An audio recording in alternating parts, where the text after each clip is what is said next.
Dahod LCB પોલીસે ખંગેલા નજીક checkpost પરથી આટાની બોરીની આડમાં સંતાડેલો 10 લાખ ઉપરાંતનો વિદેશી દારૂની સાથે ચાલકની અટકાયત કરી।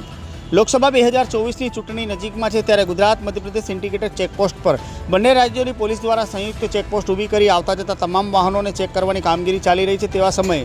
મધ્યપ્રદેશ અને ગુજરાતમાં વિદેશી દારૂ પહોંચાડવા માટે બુટલેગર તત્વો અવનવા કિમિયા અજમાવી રહ્યા છે, પરંતુ દાહોદ એસપી ડૉક્ટર રાજદીપસિંહ ઝાલાની સીધી નિગરાણી હેઠળ દાહોદ એલસીબી પોલીસે સંયુક્ત ચેકપોસ્ટ પરથી બાતમીના આધારે વોચ ગોઠવી ઊભા હતા। તે સમયે બાતમીમાં દર્શાવેલ મધ્યપ્રદેશ પાસિંગ નંબરનો આઈસર ટેમ્પો આવતા પોલીસે ટેમ્પોના ચાલકને રોકી તેની અટકાયત કરી હતી। ત્યારબાદ આ ટેમ્પોની તલાશી લેતા તેમાંથી આટાની થેલાની આડમાં સંતાડેલો ભારતીય બનાવટના વિદેશી દારૂની 200 પેટીઓમાં 9600 બોટલો મળી કુલ 10 લાખ ઉપરાંતનો વિદેશી દારૂ મળી આવતા પોલીસે વિદેશી દારૂનો જથ્થો, મોબાઈલ ફોન તેમજ આઈસર ગાડી મળી કુલ 18,67,000 ઉપરાંતનો વિદેશી દારૂનો જથ્થો જપ્ત કરી આ વિદેશી દારૂનો જથ્થો આ આઈસર ટેમ્પોનો ચાલક ક્યાંથી ભરીને કોના ત્યાં લઈ જતો હતો તે અંગેની દિશામાં તપાસનો દોર લંબાવ્યો છે।